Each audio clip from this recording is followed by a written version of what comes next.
as early as 2018, if you told me there'd be a game about ninja kids and adults that turned into kids fighting with weapons made of bubblegum, I wouldn't believe you. If you told me that this same game would lead me to becoming enthralled with the world and community surrounding the game, I wouldn't believe you. If you told me that this game would lead to an ambassadorship with the company that made the game, I wouldn't believe you. But yet, here I am, 3 years later, involved in one of my favorite communities. But not everything is perfect.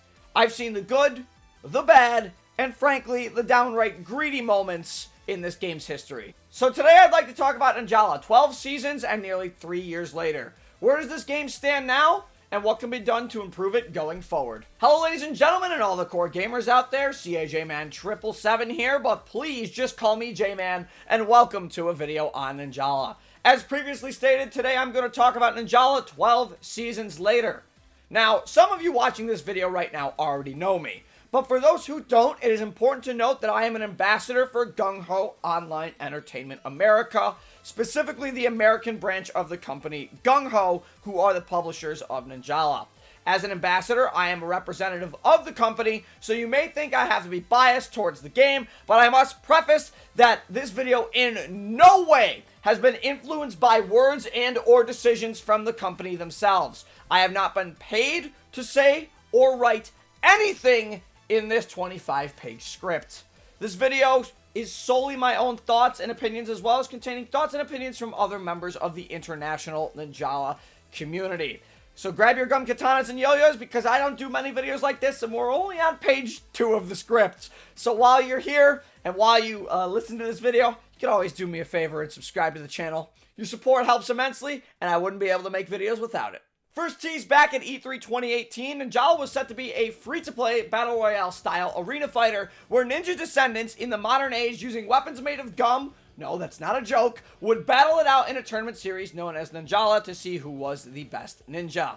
And I gotta admit, seeing this game for the first time back then in 2018, I was in the midst of being in the Splatoon community and immediately compared this game to Splatoon, but with kids instead of squids, like many others did.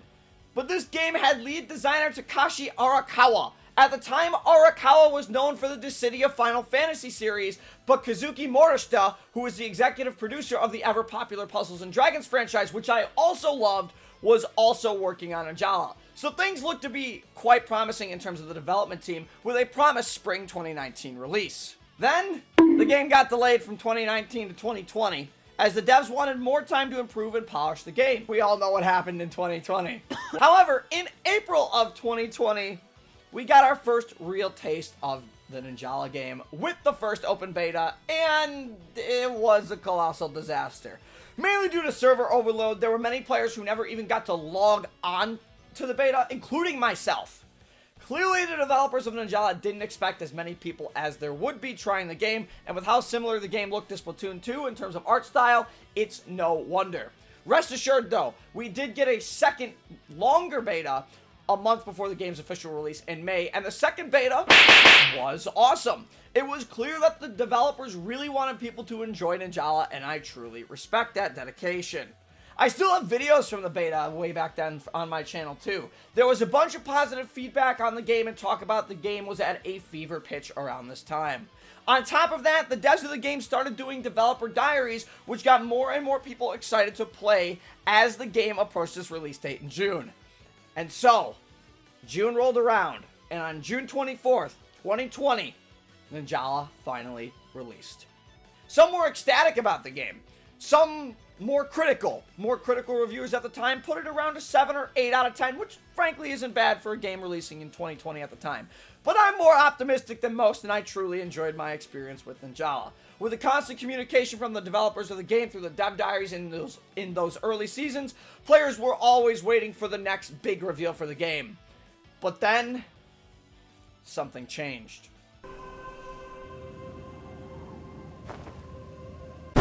No! It wasn't that, although it didn't help Ninjala as a standalone title. No, it seemed like after the initial hype of the game, it died down after the first 3 seasons. People started to realize that this game has a few problems. Now, while some of these problems were fixed going down the line, others haven't even been touched to this day.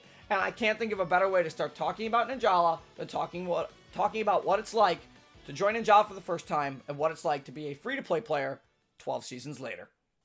It's definitely not the worst thing to be considered a new player to Ninjala now 12 seasons later, but it's absolutely not the best. As a less experienced player, you're now offered more Jala than ever before, which is the game's premium currency. This has an approximate conversion rate of $1 equaling 100 Jala. And with all the in-game events, tournaments, and activities, it's now easier than ever before to not stay free to play, even as a new player. You have access to a mini version of the full Ninjala Pass, which didn't exist when the game first came out. And every season, it nets you up to 30 tiers for only 300 Jala. You have a tutorial that teaches you how to play when you first load up the game for the first time.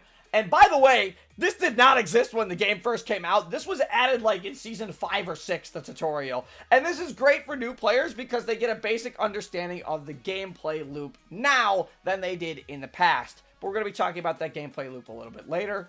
Trust me. Along with that, though, the first matches all new or less experienced players will play up until that point are against people who are at the same skill level as you, or bots, so people who just started playing the game, essentially. You can only play the Battle Royale mode or featured battle mode at first, but once you hit level 5, new and less experienced players can jump into team battles. And this brings us to our first problem. You see, team battles aren't as balanced as they should be. And as a newer player at level 5, you could jump into a team battle with friends, or even just solo, and immediately be put against some of the best players the game has to offer in teams. As a new and less experienced player, this will definitely turn you off rather quickly if you're just constantly being beaten. But that's not the only issue with why being a new player isn't always the greatest thing. You see, back in the tutorial section of the game, there's a section in it that tells new or less experienced players about a game's mechanic known as S-Burst. Now, this mechanic activates specifically when you're hit by any attack and then you press ZL. You throw up your weapon in a guard position, and if it gets hit, you enter a 3-way, partially luck-based system with your opponent. Inside this system, up beats down beats left and right beats up. Simple enough, right? Well, the tutorial also lets you know that some weapons have an armored option in this system. And if you both pick the same direction as the one who has the armored attack option, the armored option will always break the tie. However, the armored option hits your opponent after the non-armored option, which means the armored option will still take damage before countering, and this can potentially kill you. It also says in this tutorial that in this system, a big weapon will always break a small weapon tie if you both pick the same direction as well. All fine and good, right? Pretty simple to understand. But what if I told you there's a fourth option that the tutorial doesn't explain well enough? The game tells you in the tutorial that you can also dash out of the S-Burst and avoid the burst entirely. Even in the tutorial, though, if you get hit after dashing out of this burst, the game calls it a success when it really isn't, because you just walked into a combo reset. You see, by simply pressing L when you enter this 3-way fight state and moving the stick to the left or right, you actually will dash out of the burst in that direction or in the direction your camera is facing. Meaning if you just press L and your camera's facing forward, you will go forward straight into an opponent's attack. This is awesome. This dash is awesome because it completely removes the need to quote-unquote get lucky in burst fights. These burst fights, of course, are a common complaint among players in general because it feels too luck-based. It's mainly, though, because they feel forced when they're really not, unless your opponent has 2-edge parry, which forces you into a burst fight. God, why did they change that? Is there some strategy involved in these burst fights, though, if you want to commit to one? Absolutely. It's not an entirely luck-based system as much as it is a mind game with your opponent. Conversely, though, it's always much safer just to dash out and avoid it completely, but the tutorial doesn't explain it well enough and doesn't explain that you should be dashing to the left or right, or vertically, or basically straight down into the ground. Dashing forward or backwards will always net you in getting hit with certain weapons, so the tutorial needs to explain that a little bit better, and it doesn't do that which definitely is a problem for the less experienced players. But remember how I said the new and less experienced players can join team battles at level 5 and play against competent opponents? Well, along with this S-Burst system, this S-Burst puts a big flashing ZL button on your screen if you're a new or less experienced player every time you're hit by an attack, or every time you're able to burst out of a situation. Now, sure, you can disable this in the settings menu by turning off the assisted HUD, but that also removes the pop-up for not only your burst option, but it also removes the arrows that show up when you are in this burst mode. So guess what most less experienced players do without it being disabled on assisted HUD? They see the big flashing ZL button, and they press it. And more competent players will just press R in team battles, which the tutorial even explains will break your guard or your S-Burst. And therefore, the new player dies over and over and over again. But that falls to the fault of another of the game's mechanics, and that's the Shinobi card the game starts you with. Sudden Burst. This card inadvertently creates bad habits for the less experienced player. Now, I will talk about more of these Shinobi cards in just a moment, but I want to reiterate that it's not a bad thing to be considered a newer player in this game. It has its flaws, but if I were to personally change anything for the new and less experienced, it would be a full in-depth tutorial on the game's mechanics, and I would update the tutorial if the game's mechanics change to match with the balance of the game, so new and less experienced players could continue to enjoy the game. Along with that, I would give an explanation of the game's menu system, specifically when it comes to the Shinobi cards for newer players, so they'll have a better time learning the game overall. Now, I get it. I understand not wanting to overbear the less experienced with too many tutorials. But in a game as complex as this arena fighter is, it's all the more important when it comes to anything that could enhance the fighting part of this game, such as Shinobi cards. I personally would also not start new players with the Sudden Burst card, as it tempts the less experienced with the big shiny ZL button. It's a terrible card to have new players equipped with.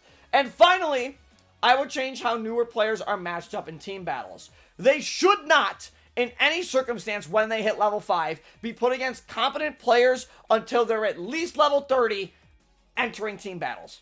Being able to go play team battles is fine at level 5, but they need to learn the game mechanics more, because getting stomped constantly will not teach them effectively. So give them more matches against players with less playtime, less Shinobi cards, or possibly even bots.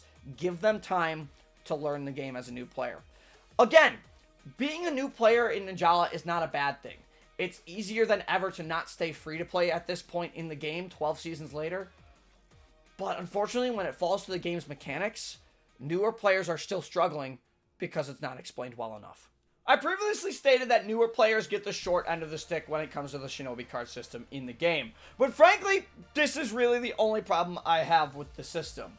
You see, Shinobi cards are ways to enhance your combat abilities in Ninjala to an extent. For all new players, they start with the Sudden Burst card, which is a card that allows you to activate S-Burst even if you have 0 energy to do so. At high level play, this card can be a real pain in the rear for opponents who also aren't ready for it, but for newer players, as I previously stated, this sets a bad precedent for their overall gameplay, as they want to constantly hit ZL, which is not a good move. However, what I truly love about this system is that everything in it is free to customize up to your point limit. Now, you do need ninja medals to unlock more slots, cards, and assist codes to enhance the cards overall, but ninja medals as well as various assist codes drop after every battle you play. Each assist code on the card can also be enhanced up to 10 levels. You only start with 1 card slot and 20 total points, but every slot you unlock up to 4 slots, you can get 10 more points to work with, up to a total of 50 points and 4 total cards. Want to be able to see low health players through walls and get energy for your big weapon by KOing them all while healing on hits? Combine the cards Stealing Hyena with Berserker and Life Drain. Want to start with your big weapon and freely epone any other big weapon you KO? Combine Strike Big and Giant Killer. The customization on the cards and what you can do with them really makes any playstyle you want in this game a reality. Now, Some of you may be thinking, surely all the cards aren't that good, right? Well, technically you're right, as some cards are better than others, but as you gain experience playing the game, again, the build and customization for this system is literally endless. Just this season alone, in Season 12, we got a card that gives you a random effect after respawning. If you want to run that card just for fun, you can do that. The customization in this game is awesome, and it is one of the biggest things that breathe life into this game. Speaking of customization, though, good God, man, the customization in this game is leagues better than Splatoon's. I'm sorry, it's just the truth. Emotional, damn it! In Splatoon, your character customization is fine, but it lacks more hairstyles and the works. Not to mention that your style in Splatoon is also tied directly to your abilities, unlike Ninjala's Shinobi card system. In Ninjala, we got the works. Hair color and styles, eye color and styles, normal and obscure skin colors, outfits, sweaters, hats, emotes, the gum bottle on your character's back, you name it, we probably got it. It's one of the best things in this game, and it keeps me coming back because there's always something new and exciting to combine and experiment with. Let's not forget that Ninjala has also had collaborations with IPs like Demon Slayer, Hatsune Miku, Sonic the Hedgehog, and with another one already on the way in Season 12. It's really opened up the art and OC creation of this game. But if there's a spot where I think the customization can be a bit sketchy, it's in the outfit prices. Now, don't get me wrong, the normal outfits and customization isn't that expensive, especially if you have the Ninjala Pass, which again, I have to reiterate, is easier than ever before to get, where you get a 20% discount on literally everything in the store, and it's even a bigger discount during the holidays or special events, upwards to 50%. But when it comes specifically to the collabs, each outfit's like $20 US, which is 2,000 Jala. That's just the collab outfits. Everything related to a collab is always a bit more expensive, yes, because the IP in collaboration also has to make money. But if the Ninjala devs would just lower the collab prices just a tad, down to like $1,750 or $1,500, I think a lot more people would be satisfied with the prices of the collabs, more specifically in-game. Of course, it's not including the dreaded outfit gacha. God, I hate this so damn much. Why do we have an outfit gacha? Yes, Ninjala has an outfit gacha. And what sucks about this is that the outfits usually locked behind this gacha are some of the cooler ones of the season, with the exception of a couple, that none of the eight main cast are wearing in the season's promotional poster that we have every season. What makes this gacha system inexcusable, though? There's no pity system for it. Now, I understand international audiences are more used to gacha systems, but this, no pity, not okay. When each pull of 10 is 100 Jala and you only have a 5% chance on the first pull only of those 10 pulls, that's not okay. During collabs, they also always have one of the collab outfits locked behind the gacha too, which doesn't have an increased rate for the outfit at all, and is 20 pulls for 200 Jala, and it's still only 5% on the first pull out of 20.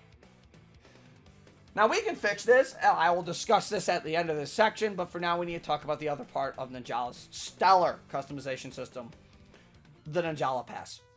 Now, the Ninjala Pass, for all intent and purpose, has done its job. It's provided season-exclusive outfits, emotes, music, except for this season. I hate to say it, but Season 12's pass is the absolute worst pass I have ever seen in a game.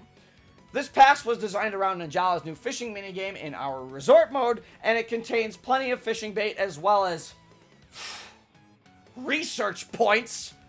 I'll get to rant about those later. Jala and other things. What's unacceptable in this pass, though, is the absolute lack of outfits, EPUM banners, and stickers on both the premium and free sides of the pass, which wasn't lacking in the previous passes. Again, I want to preface, this is just for Season 12, but I do not want to see a pass like this ever again going forward. This pass contains 2 outfits at the beginning and end of it, 3 or 4 emotes, nearly 4,000 research points. Oh god, I can't wait to talk about that.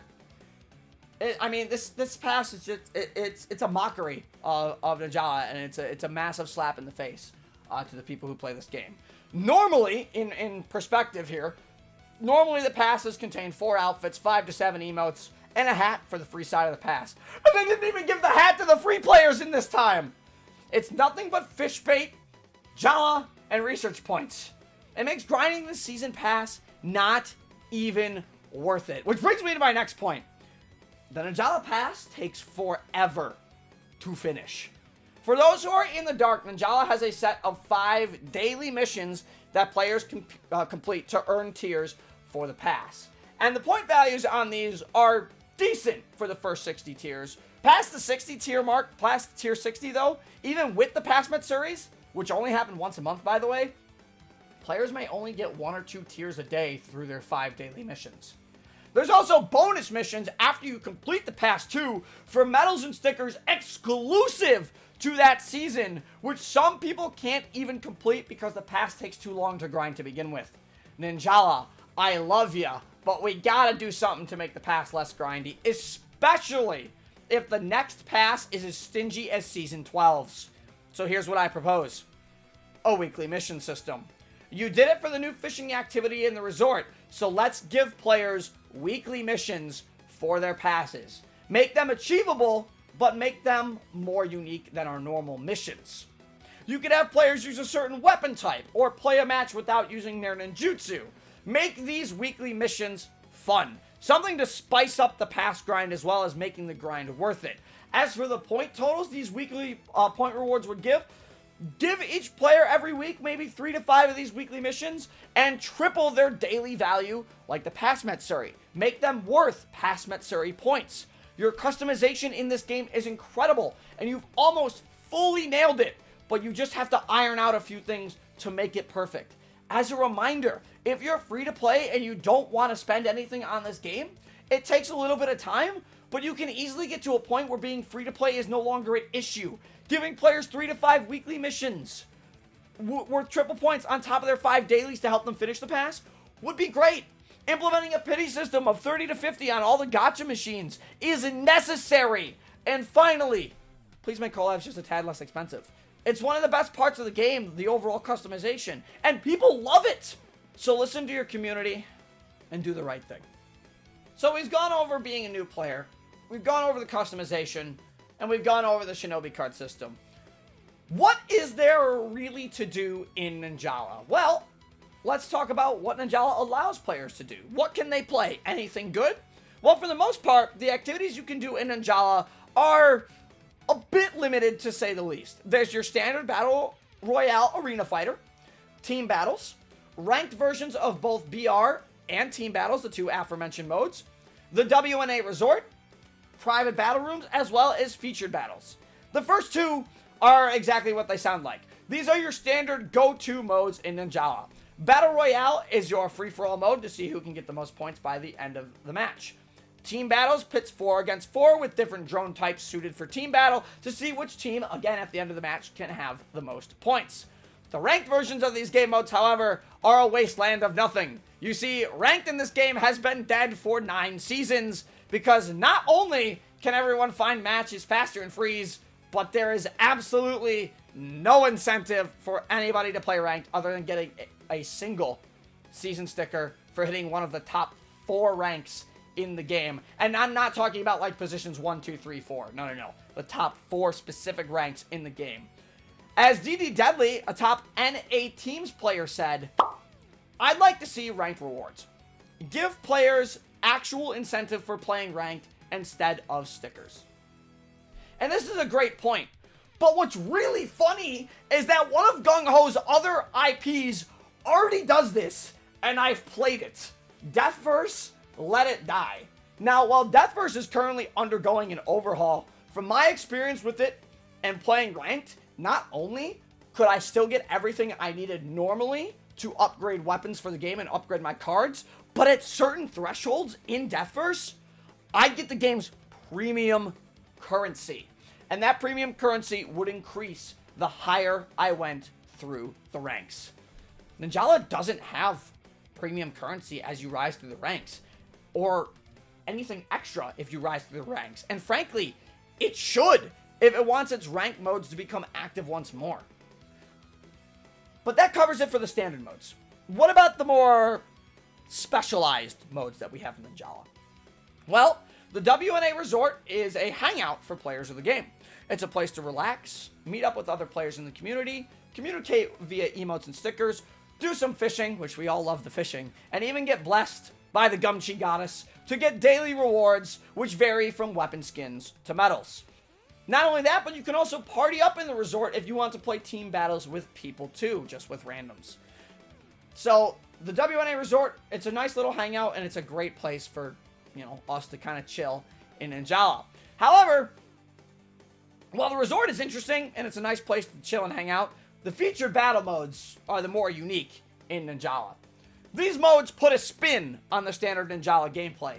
There's a game of tag called Release the Beast, where 3 Shinobi beasts, which is one of our ninjutsus in the game, chase down and tag non-beast players, which allows players to practice their movement, as there's no way to attack the beast directly. Another mode we have is Last Ninja Standing, which is your very well-known Battle Royale style. Be the last player standing as the arena shrinks and win. Ninjala Striker is a team-based mode that's basically Ninjala Cross Rocket League, and we have many more. Now, if any of these sound fun to you, they should, but these modes also rotate over weekend days only, which means you can only play them on the weekend. This brings me to some of the Ninjala community's concerns of there not being enough game modes or permanent game modes. Friend and new ambassador on the North American side, Ochi, would love to see some more of these modes permanent or on a daily rotation instead of their weekend rotations. Ochi's not the only one who thinks this either. Naza, another well-known player, also thinks this. Now, I understand they're special modes, but the fact that they aren't a permanent addition yet outside of private lobbies is a shame, because Ninjala's combat feels amazing when within these modes, but the combat overall has quite a large depth to it as well. And while we don't have every featured battle mode in private lobbies yet, the ones that we do have are really fun. Honestly, you better hope your gum guard stays up long enough for this section, dear viewers, because I'm about to spam break attack at the combat of Ninjala, and no one will stop me, because there is so much to cover in this section. A fair warning to those as well, in this section, I will get quite heated, as while there is good in Ninjala's combat system, the devs are not taking advantage of it enough, and due to some negligence, have also created a myriad of problems within their path. I will be tearing into the devs here. So, let's get the first question out of the way. What's the basic combat flow of Ninjala? Well, in every match, with the exception of a few featured modes, whether in teams or Battle Royale, your goal is to have more points than your opponents. Everyone spawns in at various points in the map in Battle Royale, and all together as a team on opposite sides of the map in team battles. From there, players go about battling each other for drones to give themselves S energy, KOs, and Eppones to end the game with the most points. At the end of each match, there is a bonus given out to the player that had the most drone breaks, as well as Eppones. Breaking the drones is simple enough. They're stationary targets, and you whack them until they break, all while they give you a sad digital face. Each small drone gives you 1 unit of S energy for your big weapon, while large drones give 2 energy. Eppones, on the other hand, are a bit trickier to get. To score an Eppone, you either have to finish off your opponent after a few seconds after an S-burst fight, using your ninjutsu, which is your ultimate ability, or somehow binding your opponent either through a guard break or combo and finishing them off that way. KOs and Eppones also have a multiplier for how long you go about, or for how you go about finishing an opponent, as well as a bigger multiplier for going on a KO or Eppone streak. Sounds enticing, right? Fighting players for bigger point bonuses. You'd be right, except here's where the problems start. Firstly, Eppones are valuable, yes, but because a lot of people want to go for Eppones, you'll often find yourself not in 1v1 fight situations, but in massive groups where every player wants to kill the one player you're fighting, which often leads to you not only not getting the Eppone, but also can lead to your death in multiple ways. This is problem number 1. Everyone wants to steal everyone else's Epone, no matter how much work you did to that player, and if they succeed, sure, they don't get the bonus of the damage and whatever multiplier you had, but they get the Epone number on the scoreboard for those sweet, sweet bonus points. Based on that statement alone, you're probably saying something like, well, if I get the bonus for having the most Epones, I can just take everyone else's work and take all the credit. Yeah, you'd be correct. And people hate this. Believe it or not, Ninjala has quite a bit of combat tech under its exterior, and it leads to very flashy and incredible plays you probably won't see in any other game. Because of the score balancing, though, the devs only see big number go, ha, you're winner. All that skill and flashiness that you may have had in showing it off in the match, it all goes to waste just because of one steal. Mallet, a very vocal member of the Ninjala community and someone who understands the combat very well, said it best. We need to make Ninjala a game where skilled play is rewarded and the time spent fighting a strong opponent isn't wasted. Hitting drones and stealing kills should be bonuses, not the main way to get points. The game actively punishes you for trying to fight face-to-face right now, rather going for these easier and more consistent point sources, which barely require any player interaction. It can never be balanced like this. But you know what problem opens up because of everyone else trying to steal everyone else's Epone? That one player who runs around and hits drones all game. Remember, drones also give a bonus.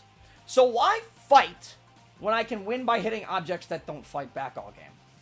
What's crazy to me as well is that the devs tried to fix this by not only increasing the drone health, which kept players in place longer, leading to more fights, but they also lowered the amount of points drones give upon breaking them. But guess what? It still isn't enough! You actually get more points for breaking these new heftier drones than ever before because you get points for just hitting the drone as well. And because they have more health, it technically leads to more points even though they lowered the amount of points the drone gives overall when you break them. Meaning you can still win just through drones. This is infuriating for players. You should not be able to win a game through drones alone and playing like a coward. Running away is a very ninja thing to do, but not when you're in an arena where fighting should be encouraged. This leads to yet another problem. How the respawns are handled in this game. Now, this isn't much of an issue in Team Battle, as it is in Battle Royale. So let me explain a bit further. In Team Battles, your whole team, as I already said, spawns on the same side of the map. And to engage with the other team on the other side of the map, you have to go to the middle of the map, and at that time, the yellow invincibility circle that surrounds every player coming off a respawn or at the beginning of the game is gone. In Battle Royale, however, the respawns are all around the map, and too often, directly next to a drone spawn location. And, as I said, drones have increased health, meaning players have to stay around that drone longer. And if a player is whacking at it and someone respawns next to them, well, they're probably going to die because the person getting hit can't touch the person that spawned next to them because they still have iframes. Even if this person on the drone or fighting another player were to see this player spawn next to them, if they try and guard an attack, well, you stopped one blow, but your opponent's still invincible. This can be quite frustrating to deal with, and there's a super easy fix that many of us are surprised has not been implemented yet. And not only Mallet, DD Deadly, again, I have to preface, a top teams player in the North American region, and I are on the same page for this one. But Mallet goes a bit more in-depth for BR, and that works well with his other point that I mentioned previously in this video. Reduce the number of interruptions in Battle Royale. Things like losing respawn invulnerability after attacking, respawning far away from other players when possible, and maybe lowering gun boost speeds to keep players apart more. Removing respawn invincibility after attacking. That's all the devs gotta do. Easy fix. Yet, it hasn't been done. Again, the combat in Ninjala is fun. Skilled play should be rewarded. Even right now, there are a few clips playing that show some of the coolest techniques and combos you can do in this game, and the devs just push it aside for these lame play styles. I'm not mad about how the combat currently is in Ninjala. I'm mad because the devs haven't done anything good enough to fix it yet. Then again, when you've got weapon balancing on the table to deal with, along with that cursed Gum Lab, doing all these things at once can be hard. And this brings me to the meta of Ninjala. Like all games that have a competitive side to them, there will always be meta weapons or counters that will be vastly overtuned for a time. In Smash Bros. Brawl, it was Meta Knight. In Splatoon 3, it's playing this godforsaken weapon, and Ninjala is no different.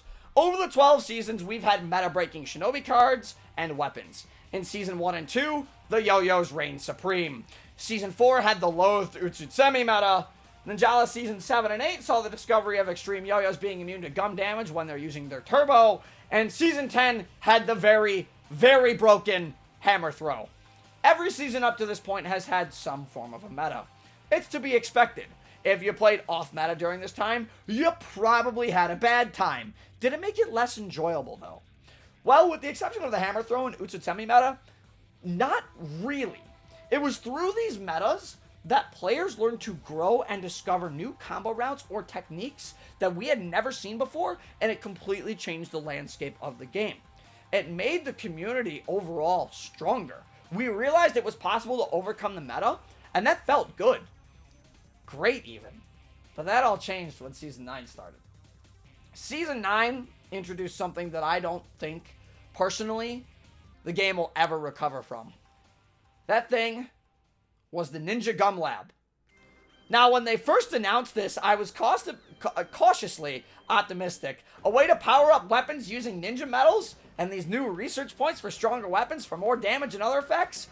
I even said as much in my discussion on the dev diary. This is the big thing that I think could either be really good or break the game in terms of balance. But yeah, I think the Ninja Gum Lab is going to be a good idea. And of course, throughout the this campaign as well, they're also going to be distributing research points through codes through the Ninjala anime and their official live streams as well. So definitely look forward to that.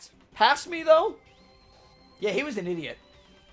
The Ninja Gum Lab broke the game entirely. Yes, it did use ninja metals to enhance your weapons. But in the dev diary itself, I'm almost positive it was mistranslated. In the dev diary, they said, and I quote, in the Ninja Gum Lab, you can use ninja metals or a new resource, called research points to progress your research on various types of ninja gum. The word or here is very misleading and should be changed to and. So how do you get research points? Fork over the cash, dear viewers. Give me your wallet. Yup. In a completely free-to-play game, they added a pay-to-win system, and players were furious.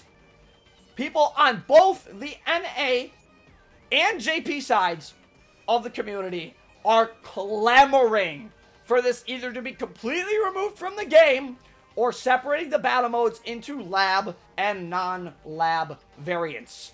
This is still the biggest slap in the face the Ninjala community has received from the devs ever. Now, on a more positive note, not everything in the lab is terrible. Shocking, I know. For instance, they added exclusive skins for getting high enough in the lab for that weapon class. They also added additional favorite slots for players who want to make more OCs and weapon loadouts, and even added different specials for different weapons. These are all things that should have been implemented outside the lab to begin with. Even now, the devs are trying to dig themselves out of this hole by giving players more research points than ever before, especially in Season 12's pass, which I mentioned has over 4,000 points already, and doing events that give plenty more research points too.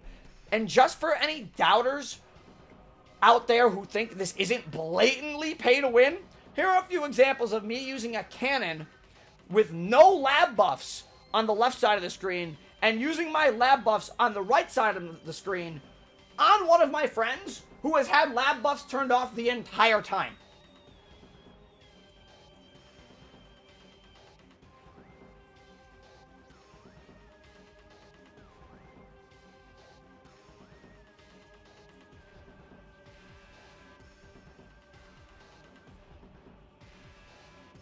If you're telling me that it's not pay to win after seeing that, you're blind. I could put up on the screen right now. Actually, you know what? I will put up on the screen right now all the comments I got about the gum lab needing to be removed, just to show you how much people hate this. And I'll put my original tweet first, so you know it wasn't a biased question. So, Ninjala has an ever-changing meta with a broken pay-to-win system that shouldn't even exist, with people playing lame, all while the devs are trying to balance out the weapons and Shinobi cards in the game. They definitely have a ton of work cut out for them. So how can we fix it? Well, we've already discussed a few things on this already in terms of how to adjust people's playstyles. But how about the overall weapon balance? To be honest, it seems like the devs have gotten a decent hold on it over the past few seasons, but could use a little more push. It seems like right now, the devs of Ninjala have adopted a philosophy of, if it's not broken, break it and we'll nerf it later. And you can see this with Season 12's latest meta in the form of the prop hammers or the hammer type Cs. These are the Cerberus and Popeye, and this is their alternate special, Dragon God Motor. Now, Dragon God Motor's opening attack normally has a slow startup, but it is very powerful as it's able to break an opponent's guard and do about a third of most weapons' health bars. The problem lies in the fact, though, that this boost, Dragon God Motor, gives a massive attack boost to you, and you can reset this boost by using Dragon God Motor again after you've already activated it. Long story short, it means that Dragon God Motor can be spammed repeatedly in combo, making sure your opponent can't burst or guard, giving it absolutely no counterplay once you get hit by Dragon God Motor. This is an example of overtuning a weapon to the point where it already needs a nerf mid-season. At the time of writing this script, the mid-season patch has not yet dropped.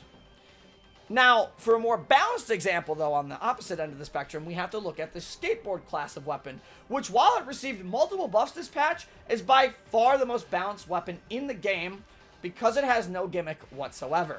It was also buffed because it had a lower usage rate than any other weapon, meaning something was definitely wrong with it. Despite that, and despite all the buffs it got, it still feels a little underpowered compared to every weapon in the game.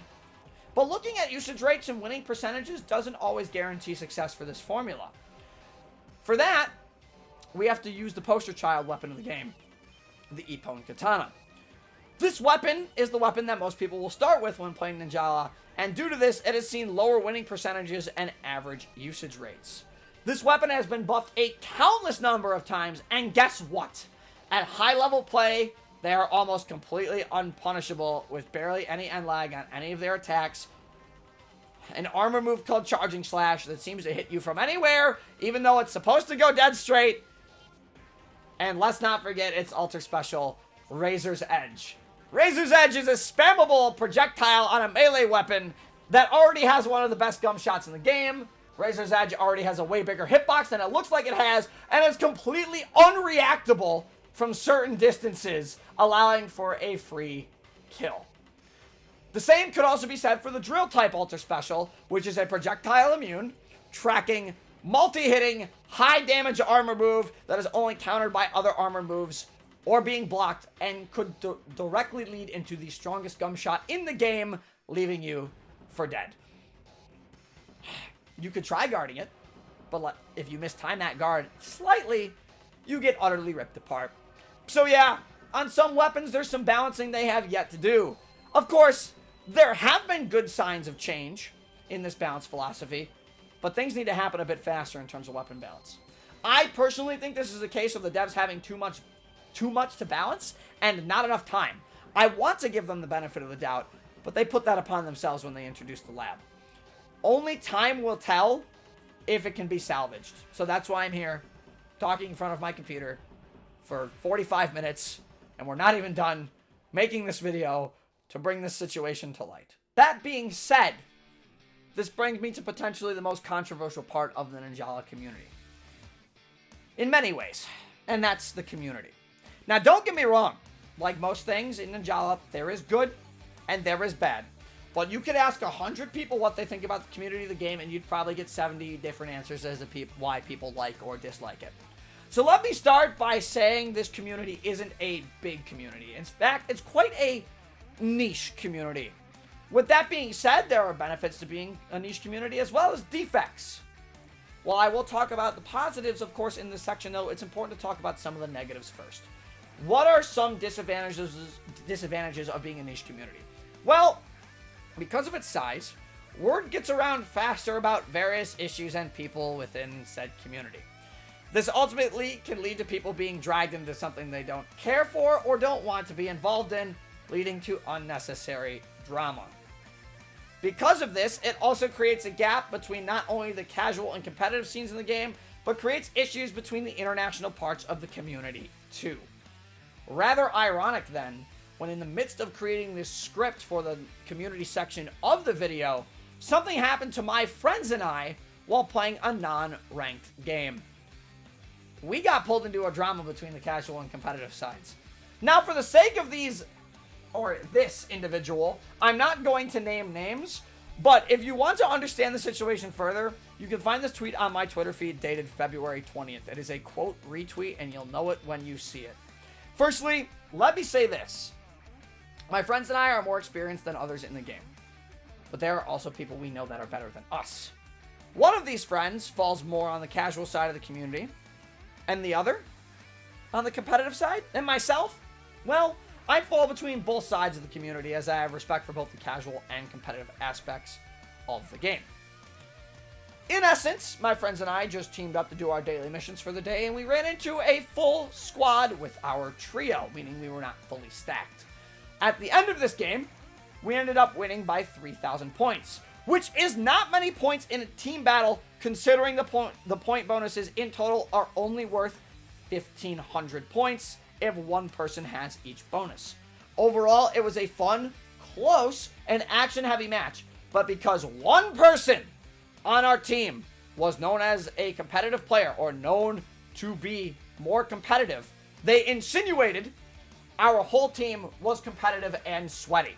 Now, before I go telling everyone watching this video what they posted, I have to make it very clear. I do not condone nor want any more action taken on this situation. I do not want this to escalate any more than it already did. I said my piece on the issue, and I left it there. But some people carried on. You should not go after these people. It is not okay. I have to preface that right now. The situation has been handled. I am merely using this as an example to explain the casual and competitive divide. The post states, and I quote, "So much for playing casual, SMH, or shake my head." Now, let's take this into consideration. Why can't competitive players play casually? Why do people have to insist on competitive players playing only ranked when I mentioned previously in this video that there's no incentive to? Why should it matter? Why can't competitive players just play casually with friends like we did? Well, unfortunately, it comes down to certain vocal individuals on the casual side of the community who can't stand any form of quote-unquote being competitive. This includes being less skilled, and that's a terrible mindset. People also naturally don't like losing over and over, but what's even crazier about this is that the competitive side of the Ninjala community in the past has tried to reach out and help close the skill gap between the two sides of the community via free teachings through streams or even actual coaching for those who are looking to get into competition.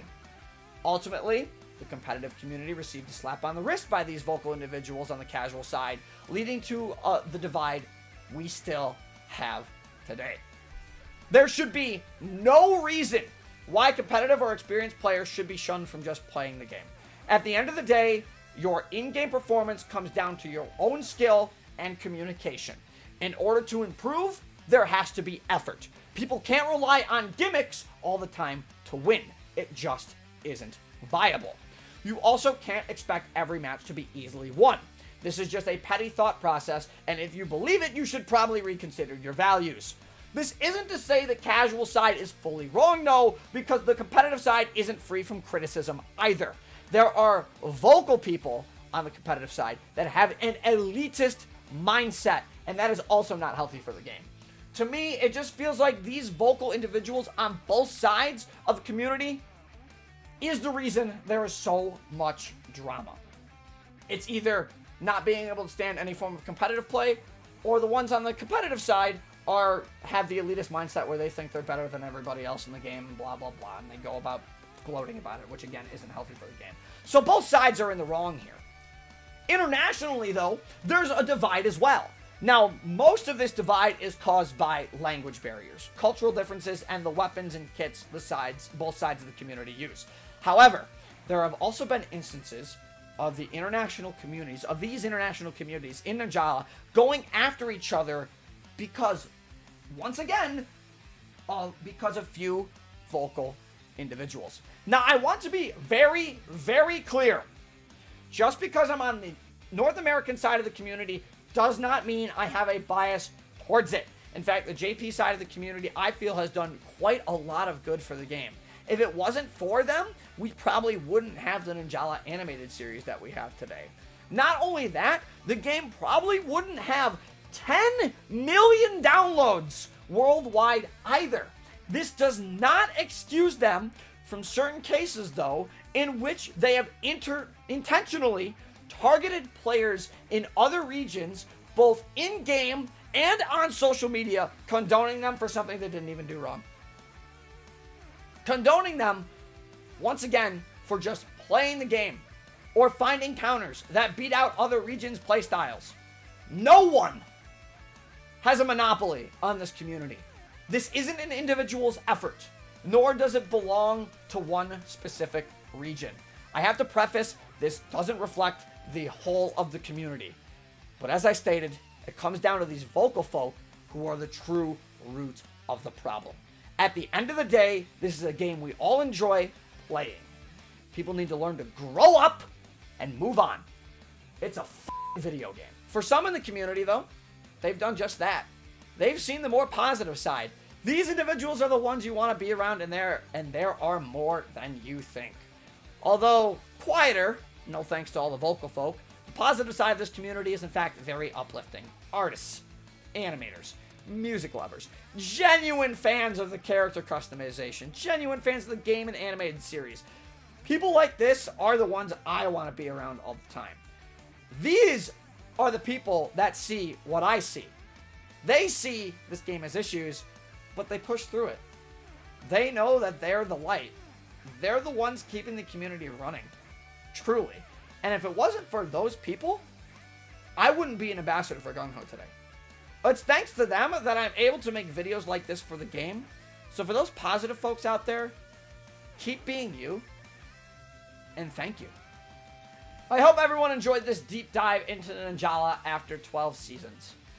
I seriously cannot thank the community enough for the response I've gotten for this video. There are people that care so much for this game and want to see it far into the future. And if you're one of those people, I know I've asked quite a lot of you already, but if you could just share this video with others, it would mean a lot. Spread the word. Tell them this game isn't bad once you look past certain individuals. Tell them that there are people who are looking out for them in the community, doing things like this video to bring situations and problems of the game to light. Tell them this game has more stable servers than Splatoon 3. And no, that's not a joke. When all that is said and done, though, I can only say thank you. Truly, thank you. So please, let me know if you think I've missed anything in this video, or feel free to let me know in the comments below what you thought or what you think still needs to be changed in Ninjala. And if you haven't already, just feel free to hit that subscribe button. I tend to have quite a ride here with you all in the community through all these videos, and I wouldn't be able to make these videos if it wasn't for all the support I've been getting. But until we meet again, I hope you enjoyed the video, and this is CAJ Man 777 signing off. Stay safe, everybody.